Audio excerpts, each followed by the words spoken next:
நண்பர்களுக்கு வணக்கம். இன்னைக்கு ஒரு சம்பவத்தை பற்றி தான் பார்க்க போகிறோம்.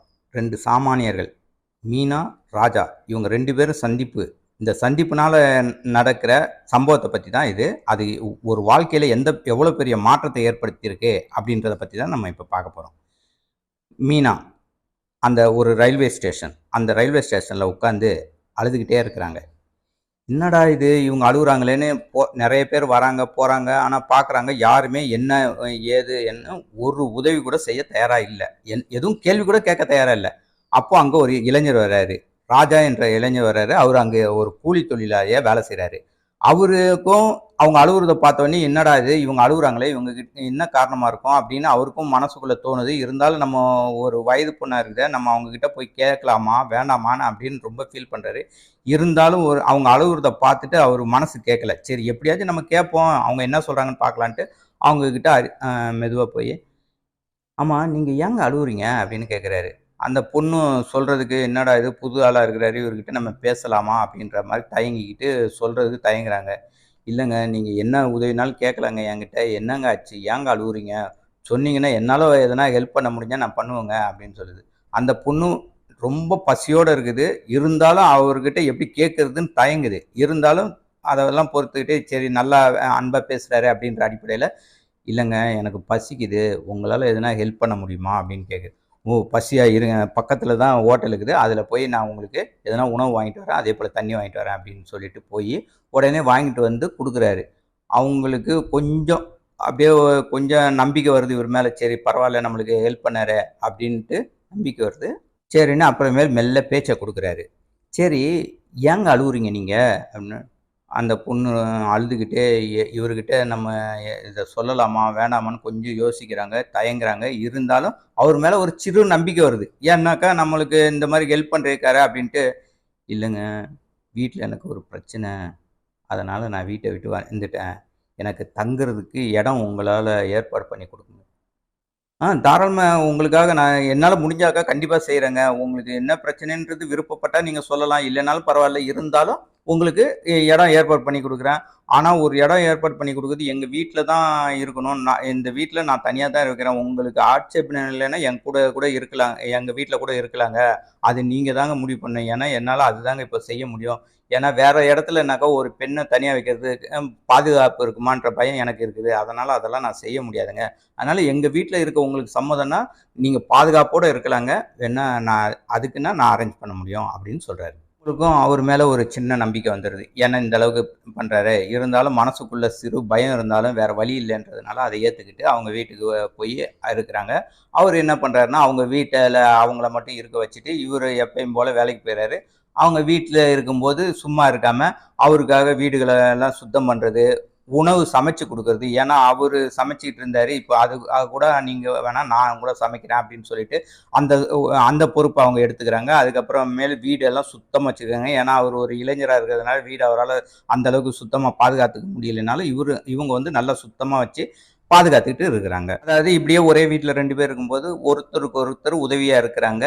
இப்படியே உதவியாக இருக்கும்போது 2 பேருக்கு மேலேயும் வந்து நட்பாகுது. நட்புக்கு மேலே அடுத்த ஸ்டெப்புக்கும் அது போகிற அளவுக்கு நட்பாகுது. இருந்தாலும் 2 பேரும் ஒரு ஒரு நட்பு ரீதியாக தான், அந்த நட்புக்கு மேலே போகலை. இருந்தாலும் அந்த அளவுக்கு ஒரு நெருக்கம் 2 பேருக்கு வர ஆரம்பிச்சிருது. இப்படி இருக்கும்போது அப்படியே ஒரு நாள் ரொம்ப சோகமாக அழுதுகிட்டு இருக்கிறாங்க. என்னம்மா அழுகுறீங்க, ஏன் அழுகுற அப்படின்னு இவர் கேட்குறாரு. இல்லை எனக்கு வந்து எங்கள் அம்மா அப்பா இறந்த உடனேயும் எங்கள் உறவினர்லாம் எங்களோட சொத்தெல்லாம் பிடுங்கிட்டு என்னை வெளியே திரட்டி விட்டுட்டாங்க. அதனால தான் நான் எந்த விதமான இதுவும் இல்லாமல் இங்கே வந்து இருக்க வேண்டியிருந்தது. ஏம்மா அதெல்லாம் போனால் போயிட்டு போதுமா, உனக்கு என்னம்மா, உனக்கு சுத்தமாக முக்கியம், நான் இருக்கிறேம்மா, உனக்கு எந்த கவலையும் இல்லாமல் உனக்கு எந்த நான் ஹெல்ப் பண்ண முடியுமா நான் செஞ்சு நான் உன்னை பாதுகாத்துக்கிறேம்மா. நீ படிக்க விருப்பப்பட்டா கூட சொல்லுமான்னு, நான் கஷ்டப்பட்டாச்சும் உன்னை படிக்க வைக்க கூட முயற்சி பண்ணுறேம்மா அப்படின்னு சொல்கிறாரு.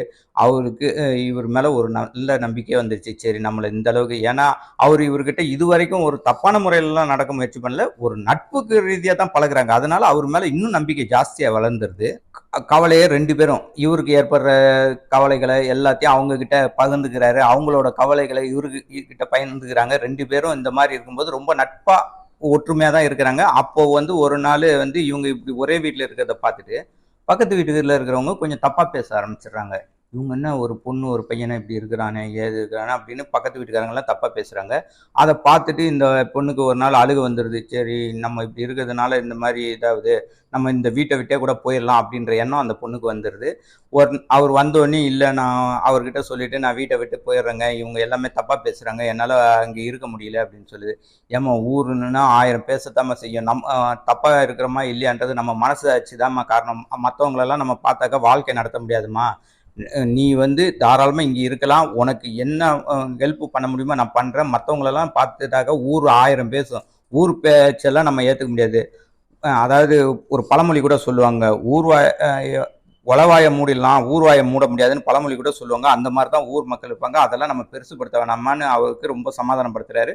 உடனே அவங்களும் புரிஞ்சுக்கிறாங்க. சரி நம்ம எங்கே போனாலும் இந்த நிலைமை இருக்கும், எங்கே போனாலும் இந்த மாதிரி தான் பேசுவாங்க, அப்போ வந்து இவர் சொல்கிறது சரிதான் அப்படின்னு நினச்சிக்கிட்டு அவங்களும் அங்கே அவர் கூடயே இருக்க ஆரம்பிச்சிடுறாங்க. அதுக்கப்புறம் ஒரே வீட்டில் 2 பேர் இருக்கும்போது இவங்க வந்து அவர் வந்து வேலைக்கு போயிடுறாரு. இவங்க வீட்டு வேலைகளெல்லாம் பார்த்துக்கிட்டு இருக்கிறாங்க. அப்படியே காலங்கள் போகுது. போக போக அவர் இல்லாத நேரமே இவங்களுக்கு வந்து பெரிய கஷ்டம் மாதிரி தெரியுது. என்னடா இது அவர் நம்ம கூட இல்லையேன்னு தோணுது. அங்கே ஆஃபீஸில் அவருக்கும் இதே எண்ணம் தோணுது. என்னடா இது அவங்க இப்போ எப்படி இருப்பாங்களே வீட்டில், நம்ம அவங்கள விட்டுட்டு வந்துட்டோமே அப்படின்னு. அப்போ தான் இவங்க 2 பேரும் உணர்றாங்க, இதுக்கு நம்மளுக்கு உள்ளே இருக்கிறது இப்போ நட்பு மட்டும் இல்லை, நட்புக்கு மேலே அது காதலாக இருக்குமோ அப்படின்ற அளவுக்கு நினைக்கிறாங்க. சரி இருந்தாலும் பரவாயில்ல, நம்ம எப்படியாச்சும் இன்னொருத்தரை கல்யாணம் பண்ணிக்கிட்டு வாழ்க்கையை நடத்த போகிறோம் அப்படின்னு 2 பேரும் யோசிச்சு, சரி நம்ம 2 பேரும் கல்யாணம் பண்ணி காதலராகி கல்யாணம் கூட பண்ணிக்கலாம் அப்படின்னு யோசிக்கிறாங்க. சரி அதுக்கு வந்து இந்த கிராமம் வந்து சரிப்பட்டு வராது, நம்ம எப்படினாலும் ஒரு நல்ல நிலைமைக்கு வரணும்னா நகரத்துக்கு போனால் தான் நம்மளோட முன்னேற்றம் இருக்கும் அப்படின்ற நினைக்கிறாங்க. அதனால நகரத்துக்கு வந்துடுறாங்க. நகரத்துக்கு வந்தோடனே நல்ல வேலை கிடைக்குமான்னு ரொம்ப தேடி அலையிறான். ராஜாவுக்கு எவ்வளோ தேடி அலைஞ்சாலும் ஒரு நல்ல வேலை ஒன்றும் அமையலை. அதே கூலி வேலை தான் மறுபடியும் கிடைக்குது. சரி என்ன பண்ணுறது, நம்ம கூலி வேலையே செய்யலாம் அப்படின்னு நினைக்கிறான். அப்போ வந்து மீனாவுக்கும் என்னன்னாக்கா, நம்ம இவர் மட்டும் சம்பாரிச்சாக்கா நம்ம எப்படினாலும் அடுத்த அளவுக்கு முன்னேற்றத்துக்கு போக முடியாது. அப்போ நம்ம எதனா பண்ணலாம் அப்படின்னும் போது நம்மளுக்கு தான் டெய்லரிங் வேலை தெரியுமே, அதை வச்சு எதனா சம்பாதிக்க முடியுமா அப்படின்னு யோசிக்கிறாங்க. யோசிச்சு நீங்கள் எப்படியாச்சும் எனக்கு ஒரு மிஷின் மட்டும் வாங்கி போடுங்க, நான் டெய்லர் ஆகி நல்லா சம்பாதிப்பேங்க அப்படின்னு. அப்படியா, நீ வேலை செய்யறது எனக்கு விருப்பம் இல்லை, இருந்தாலும் நம்ம 2 பேரும் சேர்ந்தா தான் ஒரு பெரிய முன்னேற்றத்துக்கு வர முடியும். சரி அதுக்காகவாச்சும் நான் ஒரு மிஷினை வாங்கி போடுறேன் அப்படின்னு சொல்லிட்டு மிஷினை வாங்கி போடுறாரு. ஆனால் இவங்க வந்து அந்த டெய்லர் தொழிலை ரொம்ப நுணுக்கமாக செய்கிறாங்க, ரொம்ப திறமையானவங்களா இருக்கிறாங்க அந்த தொழிலில். அதனால் இவங்களுக்கு வேலை வந்து நிறைய கிடைக்கிது. அது மூலிமா நிறைய வருமானம் வருது. அவரு கூலி வேலை மூலிமா ஓரளவுக்கு சம்பாதிச்சாலும் இவங்களோட வருமானம் நிறைய வர்றதுனால ஓரளவுக்கு இவங்களோட வாழ்க்கை தரநிலை கொஞ்சம் கொஞ்சமாக உயருது. இவங்க டெய்லர் தொழில் செய்யும்போது நல்ல வருமானம் வருது. அந்த காசெல்லாம் கொஞ்சம் கொஞ்சமாக சேமிச்சு வைக்கிறாங்க. அதுவும் இவங்க வந்து நல்லா ரொம்ப ஃபேமஸ் ஆகிட்டாங்க. இவங்கக்கிட்ட நிறைய வேலை அங்கே வர ஆரம்பிச்சிச்சு. அப்புறம் 2 பேரும் உட்காந்து பேசுகிறாங்க. சரி நம்மளுக்கு இப்போ வருமானம் வருது, இதை வச்சு நம்ம எப்படியாச்சும் ஒரு சொந்த வீடு கட்டிடணும். ஏன்னா இப்போ வாடகை வீட்லேயே நம்ம எவ்வளோ காலம் தான் இருக்க முடியும், நம்ம ஒரு சொந்த வீடு கட்டலாம் அப்படின்னு பிளான் பண்ணுறாங்க. சரி தான், நீங்கள் சொல்கிறது ரொம்ப சரிதான், நம்ம எப்படினாலும் அதுக்கான முயற்சி பண்ணலான்னு அவங்க கொஞ்சம் கொஞ்சமாக காசை சேர்த்து வச்சு அந்த காசை எடுத்துகிட்டு போய் ஒரு இடம் வாங்குறாங்க. அந்த இடம் வாங்கிட்டு கொஞ்சம் கொஞ்சமாக கட்டுற வேலையை இவர் கூட இருந்து பார்த்துக்கிறாரு. அவங்க வந்து டெய்லர் தொழில் மூலிமா நல்லா சம்பாதிக்கிறாங்க. அப்போது அந்த காசை வச்சு கொஞ்சம் கொஞ்சமாக வீடு கட்டிடுறாங்க. அந்த வீடை கட்டி முடிச்சுட்டு அதுக்கப்புறமேலு சரிங்க நம்ம சொந்தமாக ஒரு வீடு கட்டிட்டு நம்ம திருமணம் பண்ணிக்கலாமா அப்படின்னு கேட்குறாங்க. ஆமாம் சரி நம்ம திருமணம் பண்ணிக்கலாம் அப்படின்றாரு. உடனே இவங்க போய் ரிஜிஸ்டர் ஆஃபீஸில் ரொம்ப சிம்பிளாக ஒரு கோயில் ரிஜிஸ்டர் ஆஃபீஸில் திருமணம் பண்ணிவிட்டு ஒரு கோயிலில் போய் சாமி கும்பிட்டு, ஏன்னா இவங்களுக்கு சொந்த பந்தம் நிறைய இல்லாதனால இவங்க அங்கேயே போய் ஒரு கோயிலில் வச்சு கல்யாணமும் பண்ணிவிட்டு வீட்டுக்கு வந்துடுறாங்க. வந்தோடனே அவங்க வாழ்க்கையை ரொம்ப சந்தோஷமாக அமைக்கிறாங்க. ஏன்னா ஒருத்தருக்கு ஒருத்தர் விட்டு கொடுத்து, ஏன்னா 2 பேரும் ஒரு நண்பர்கள் அளவுக்கு இருக்கிறதுனால அவங்க வாழ்க்கை ரொம்ப மகிழ்ச்சியாக போகுது. அப்போது அவங்களுக்கு ஒரு குழந்தைக்கு மாசமாக இருக்கிறாங்க.